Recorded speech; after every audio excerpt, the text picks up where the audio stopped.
자, 오늘 아모스 7장 보시겠습니다. 6장에 이어서 7장에도 아모스 선지자를 통한 하나님의 말씀, 경계의 말씀 계속 이어지는데 7장 1절 보시겠습니다. 주 여호와께서 내게 보이신 것이 이러하니라. 왕이 풀을 벤 후 풀이 다시 움돋기 시작할 때에 주께서 황충을 지으심에 황충이 땅의 풀을 다 먹은지라. 내가 가로되 주 여호와여 청컨대 사소서 야곱이 미약하오니 어떻게 서리이까 하매 여호와께서 이에 대하여 뜻을 돌이켜 가라사대 이것이 이루지 아니하리라 하시니라. 지금 이 환상 속에서 아모스 선지자가 하나님께 당부의 말씀을 하는 거죠. 어떻게 야곱이 쓸 수 있겠습니까? 주님의 그 은혜가 아니면 용서해 주십시오. 이제 그런 그 중보의 기도를 하고 있습니다. 여기서 이제 7장 1절에 보시면 왕이 풀을 벤 후라고 그랬죠. 이 왕은 하나님을 얘기하고 풀을 벤 후에 풀이 다시 움돋기 시작할 때라는 것은 바로 이스라엘 백성들이 안락한 생활을 하려고 할 때라는 얘기예요. 그런데 하나님께서는 왜 여기서 황충을 지으실까요? 그러니까 여기서 안락이라는 것은 하나님의 그 말씀대로 살지 않고 이 세상에서 이 세상이 좋다, 이 세상이 참 우리가 살기에 정말 적합하다, 그런 사고, 생각을 갖고 있을 때 하나님께서는 그 생각을 바꾸게 하시기 위해서 황충을 보내신다는 거예요. 그래서 그 황충이 땅의 풀을 다 먹어버린다는 얘기죠. 아모스는 바로 이 환상을 통해서 바로 야곱이 미약하오니 어떻게 서리이까라고 이야기하는 것은 자기 자신의 그 미약한 존재에 자기 자신이 이 세상 속에서 그 미혹에 자꾸 넘어가는 그 약한 모습, 그것을 지금 표현하고 있습니다.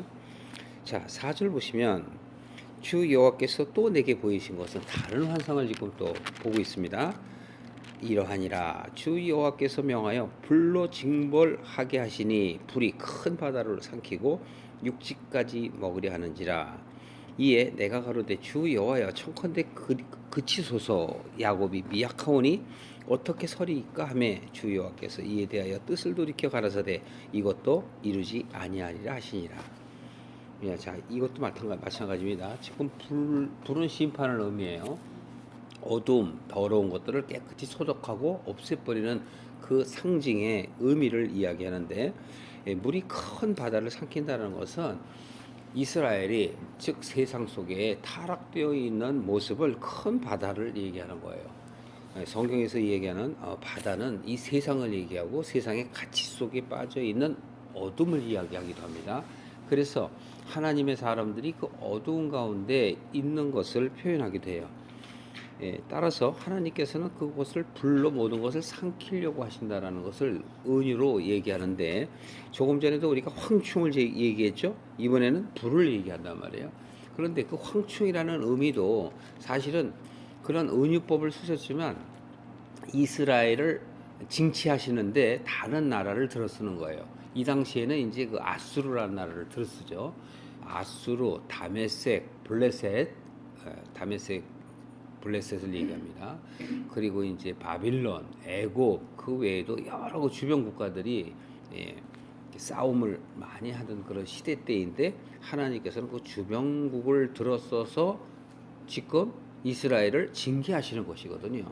그 모습을 지금 은유법으로 지금 바꿔서 지금 이야기하고 있는 것입니다. 자, 7절에도 보시면 또 내게 보이신 것이 이러하니라. 이번에는 다른 환상을 보여줘요. 다림줄을 띄우고 쌓은 담 곁에 주께서 손에 다림줄을 잡고 서셨더니 내게 이르시되 아모스야 내가 무엇을 보느냐. 내가 대답하되 다림줄입니다. 주께서 가라사대 내가 다림줄을 내 백성 이스라엘 가운데 베풀고 다시는 용서치 아니하리니 이삭의 산당들이 황폐되며 이스라엘의 성소들이 회파될 것이라.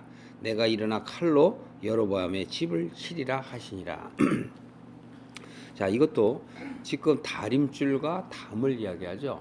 담을 쌓을 때는 다림줄이 없으면 바로 세워지지 않아요. 여러분 요즘에는 이제 뭐 레이저로 이렇게 쏴서 딱딱이 수평 수직을 잡지만 예전에는 그런 레이저가 없기 때문에 다림줄을 통해서 잡습니다. 그래서 이 다림줄이라고 성경에서 나와 있는 것은 하나님의 심판을 얘기하는 거예요. 다림줄이. 그래서 이 벽을 쌓으려면 다림줄로 맞춰야 되는데 자기 마음대로 쌓으면 삐뚤빼뚤해서 결국은 어떻게 되죠? 벽이 무너져 버리잖아요. 그러니까 그래서 다림줄을 얘기하는 거예요. 똑바로 서야 되는데 하나님의 사람들 즉 이스라엘들이 세상에 빠져 있는 것을 다른 은유로 해서 다림줄이라고 지금 표현을 하는 것입니다. 그래서 구절에 보면 이삭의 산당들이라고 얘기하죠. 이삭의 산당은 바로 세상에 빠져 있는 하나님의 사람들이 세상에 빠져 있는 것을 이삭의 산당이라고 지금 표현을 하고 있는 것입니다. 이삭의 산당, 즉 이삭이라는 뜻은 웃음이라는 얘기죠. 그리고 이곳에서 지금 쓰여져 있는 것들은 바로 지금 하나님께서 어리석은 이스라엘을 그 조소하는 의미로 지금 쓰는 것이에요. 그래서 그냥 이삭이 아니라 이삭의 산당이라고 얘기해서 바로 이삭이 되어야 할 너희가 바로 바알과 다른 세상을 섬겼다. 그렇게 지금 이야기해서 이삭의 산당이다 이렇게 된 거예요. 자, 야곱, 이삭을 지금 들었어서 지금 하나님께서는 바로 아모스 선지자를 통해서 이야기하고 있는 것입니다. 자, 이제 10절에 보시면 때에 베델의 제사장 아마샤가 이스라엘 왕 여로보암에게 기별하여 가로되 이스라엘 족속 중에 아모스가 왕을 모반하나니 이 모든 말을 이 땅이 견딜 수 없습니다. 여기서도 바로 제사장 아마샤, 베델. 자, 베델에 있는 제사장, 베델은 하나님의 땅이죠. 하나님의 땅을 즉 하나님께 제사 지내는 곳이잖아요. 그러면 이 베델이라는 것, 시온이라는 것 이런 의미들은 반드시 하나님께 마음을 전적으로 드려야 할 지명을 얘기하는 거예요. 땅을 얘기하지만 사실은 마음을 얘기하는데 이 베델에 있는 제사장이라 하면 바로 하나님께 마음을 전적으로 의지하고 백성들과 하나님 중간에서 중보의 역할을 할 자예요. 그런데 이 바로 이 아마샤가 그렇지 못하다는 걸 얘기해요. 그래서 바로 이 아모스가 바로 누구한테 지금 얘기를 합니까? 여로보암 왕한테 얘기하는 거죠. 여로보암 왕한테 도리어 여로보암 왕에게 회개하라고 얘기해야 할 그 제사장이 도리어 아모스를 비난합니다. 그래서 지금 뭐라냐면 아모스가 왕을 모반한다. 도리어 이렇게 얘기를 해요. 그러니까 타락한 제사장 얘기하는 거죠. 타락한 제사장을 얘기해요. 그래서 이 땅이 견딜 수 없다라는 얘기는 자기들 즉 변색되어 있고 변질되어 있는 자신들을 땅으로 여기서 지금 표현을 하는 것이죠. 그런데 11절에 그 아모스가 바로 뭐라고 이야기했느냐? 여로보암은 칼에 죽겠고 이스라엘은 정령 사로잡혀 그 땅에서 떠나겠다고 했습니다. 지금 어떻게 해요? 이건 이간질이 아니라 바로 어떻게 하는 거죠? 바로 왕에게 아부하는 거잖아요. 아모스가 바른 말을 했잖아요. 아모스는 하나님의 말을 선지자로서 그대로 전한 거예요. 너희가 만약에 그렇게 되면은 죽을 거야 이랬단 말이에요. 그러니까 여로보암 왕 너 그렇게 하면 죽어. 그래서 칼에 죽고 이스라엘의 백성들은 어떻게 돼요? 다 끌려가게 될 거야. 그 얘기를 했단 말이에요. 그랬는데 이 제사장이라는 사람은 도리어 중보의 위치에 있는 자가 그렇지 못하고 도리어 왕에게 이간질하며 바로 아모스를 고발하는 모습입니다. 12절에 아마샤가 또 아모스에게 이제는 아모스에게 말합니다. 뭐라고 얘기하나 보십시오. 선견자야 이러죠. 선지자란 말도 안 하고 선견자야 이렇게 얘기해요. 너는 유다 땅으로 도망하여 가서 거기서나 떡을 먹으며 거기서나 예언하고 베델에 예언하지 말라. 이는 왕의 성소요 왕의 궁이라 궁이 있는 곳이라 그렇게 표현을 해요. 결국은 선과 악의 싸움을 지금 하나님께서는 바로 제사장과 선지자를 들어서서 얘기해요. 제사장은 하나님의 일을 감당해야 할 사람인데도 불구하고 선지자를 비난하며 이 세상 속에 빠져 있다라는 타락한 모습을 성경이 지금 얘기하고 있어요. 그런데 반해서 아모스는 하나님의 뜻을 그대로 전하는 그 담대한 말을 하고 있습니다. 여기서 아마샤가 지금 뭐라고 그래요? 야, 너 여기 있지 말고 너 유대로 가.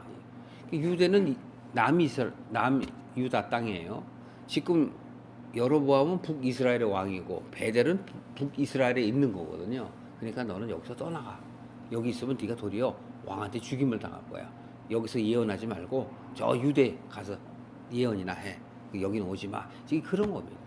여러분, 우리가 삶 속에서도 그래요. 자기의 정말 바른 말을 하게 되면은 그 바른 말을 하는 사람을 미워하고 떠나길 바라죠. 그런 것들이 바로 이 세상 삶 속에 살아가는 세상 사람들의 모습입니다. 다시는 베델에서 예언하지 말고 떠나가라. 이렇게 얘기를 합니다. 그런데 아모스가 뭐라고 대답하나 보십시오. 14절에 아마샤에게 말하기를 나는 선지자가 아니요 선지자의 아들도 아니요 나는 목자요 뽕나무를 배양하는 자로다. 자기는 목자라고 얘기해요. 그러니까 여기서 선지자라 하면 바로 무슨 얘기냐면 하나님의 말씀을 전하는 자예요. 그럼에도 불구하고 자기 자신은 낮추는 거예요. 나는 그냥 일개의 목자일 뿐이야. 양을 보살피는 그냥 목자일 뿐이야. 그 다음에 뽕나무를 만드는 자일 뿐이야. 지금 그렇게 얘기해요. 여러분들이 성경을 볼 때 이 뽕나무 또는 이 목자라는 의미는 영적인 의미를 얘기하는 거예요. 여러분 예수님을 만나려고 한 그 삭개오가 어디에 올라가죠? 뽕나무에 올라가죠. 그러니까 마음이 변하는 것을 얘기하는 거예요. 뽕나무는 우리나라에도 뽕나무 많이 있죠. 예전에는 우리가 옷을 만들 때 그 뽕나무에 그 누에 그 고치로서 그 했잖아요. 그래서 누에를 기를 때 그 뽕나무를 사용해요. 그것처럼 바로 뽕나무를 만든다 또는 양떼를 보호한다라는 것은 양떼를 보호하는 목자라는 건 뭐냐면 하나님의 말씀대로만 산다는 것을 얘기해요. 나는 너처럼 이렇게 제사장도 아니고 선지자도 아니야. 나는 그냥 일개 이렇게 하나님의 말씀대로 살아가는 사람이야. 그렇게 자기 자신을 낮추는 그 아모스를 우리가 볼 수 있습니다. 15절에 보시면 양떼를 따를 때 여호와께서 나를 데려다가 내가 네게 말씀하시기를 가서 내 백성 이스라엘에게 예언하라고 하셨나니 이제 너는 여호와의 말씀을 들을지니라. 도리어 지금 뭐라고 얘기해요? 담대하게 얘기하죠. 제사장한테 하나님께서 나를 부르셨어. 나는 그냥 목자일 뿐이야. 그런데 하나님께서 나를 부르셔서 이야기를 하니 너희들이 제사장이라면 당연히 하나님의 그 뜻, 하나님의 말씀을 들어야 하지 않겠느냐. 그러면서 담대하게 이야기하는 모습이 16절입니다. 이스라엘에 대하여 예언하지 말며 이삭의 짐을 향하여 경계하지 말라 하므로 자 17절에 여호와께서 말씀하시기를 네 아내는 성읍 중에서 창기가 될 것이요. 누구도 얘기하는 거죠 지금? 아모스한테 얘기하는 거죠. 네 아내는 성읍 중에서 창기가 될 것이요. 너의 자녀들은 길에서 엎드려지며 너희 땅은 줄뛰어 나누일 것이요. 너는 더러운 땅에서 죽을 것이요. 이스라엘은 정령 사로잡혀 본토에서 떠나리라 하셨느니라. 은유법으로 쭉 얘기를 해요. 환상을 얘기하면서 환상을 갖다 통해서 얘기하면서 불로 징벌받는 것 그리고 그 전에는 뭐라 그랬죠? 흥충이 땅의 풀을 다 먹는 것 그리고 다림줄 이 세 가지의 그 환상을 통해서 이야기를 한 다음에 그 제사장 아마샤와 아모스의 대화를 통해서 하나님의 뜻을 지금 전달해요. 너희들이 그렇게 하나님의 말씀대로 살아야 할 너희들이 세상에 있으니 내가 너희들을 돌리게 하기 위해서 다른 나라를 들어서서 너희들을 징계할 거야. 그 다른 나라는 바로 바벨론이에요. 또 아시리아예요. 또 다메섹이에요. 그 여러 나라들을 들어서서 이스라엘을 어떻게 하는 거예요? 징계하신단 말이에요. 근데 그 징계하시는 목적은 돌아오라는 것이죠. 그래서 여전히 지금 아모스서는 계속 이 징계의 이야기를 하는 것은 그런 삶을 살지 마라. 좀 세상에 빠져 살지 말고, 세상은 아무것도 아니야. 너희들이 있는 곳은 어둠이야. 빛으로 나와. 너희들이 어둠에 있는 것은 너희들이 어둠 속에 있다는 것을 알게 하기 위해서 내가 보낸 것이야. 그래서 너희들을 빛으로 인도하기 위해서 내가 선지자들을 계속 보내는 거야. 그럼에도 불구하고 너희들은 선지자를 대적하고, 도리어 지금 어디로 가라 그래요? 이 베델에서 떠나라. 예루살렘으로 가라. 유다로 가라. 그렇게 얘기한다는 거예요. 이 얘기는 뭐냐면, 귀가 있어도 듣지 않고, 눈이 있어도 보지 않고, 마음이 있어도 전혀 감각이 없이 느끼질 못해요. 그러니까 항상 자기 소견대로 그냥 살아가는 거예요. 그렇게 되면 어떻게 되는 거예요? 너희 안에는 창기가 된단 말이야. 왜? 남의 나라한테 먹히면 어떻게 돼요? 창기가 되잖아요.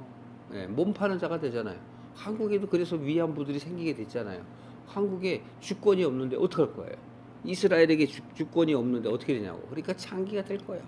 역사적인 사실이었단 말이에요. 그래서 결국은 이스라엘이 패망하게 됐죠. 결국은 남유다까지도 이스라엘을 경계의 모습으로 보여줬는데 듣지 않으니까 남유다도 멸망해서 결국은 이스라엘은 완전히 멸망했단 말이에요. 역사적인 사실이란 말이죠. 그것이 회복이 잠시 됐지만 또 망해버리죠. 그래갖고 결국에는 현세에 와서는 히틀러에게 수도 없는 이스라엘 백성들이 죽어간단 말이에요. 몇백만 명이나 죽죠. 그리고 이스라엘이 다시 독립이 된 것은 1948년. 불과 얼마 안 됐어요. 1948년에 이스라엘이 지금 다시 세워졌다고요. 그러고 나서도 지금 계속 영적 전쟁을 하고 있는 거예요. 어디야? 중동과 이스마엘의 자녀들과 바로 이삭의 자녀들이 지금 싸우고 있잖아요. 왜? 이들이 이삭의 산당이 되었고 야곱의 산당이 되었기 때문에 그래요. 그러니까 이브로는 하나님을 믿고 열심히 바깥의 형식으로서 신앙을 이어가고 있지만 내면적으로 영적으로 보면 그들은 하나님을 믿는다고 하지만 하나님이 보내신 예수 그리스도를 아직도 믿지 않는 거예요. 그렇기 때문에 이방인인 우리들은 바로 그로 인하여 도리어 우리가 은혜를 받는 거예요.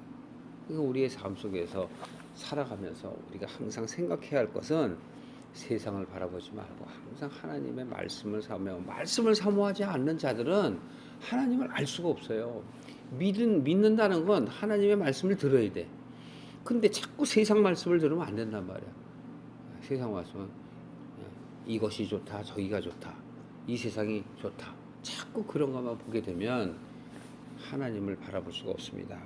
오늘은 아모스서 7장을 보면서 결국은 우리가 하나님의 말씀을 듣지 않으면 창기가 되고 우리의 자식들은 사로잡혀서 자기 나라에서 떠나서 외국에 종살이를 하게 된다라는 것을 이야기하는데, 우리는 이렇게 세상적으로 우리의 환경이 어렵게 되는 것이 두려워서 하나님을 믿는 것이 아니라 하나님의 뜻을 밝히 알고 하나님의 뜻대로 살아가려 하는 그것을 하나님이 기뻐하신다라는 것을 아시고 여러분의 삶이 하나님의 은혜 가운데 살 수 있기를 주님의 이름으로 축원합니다.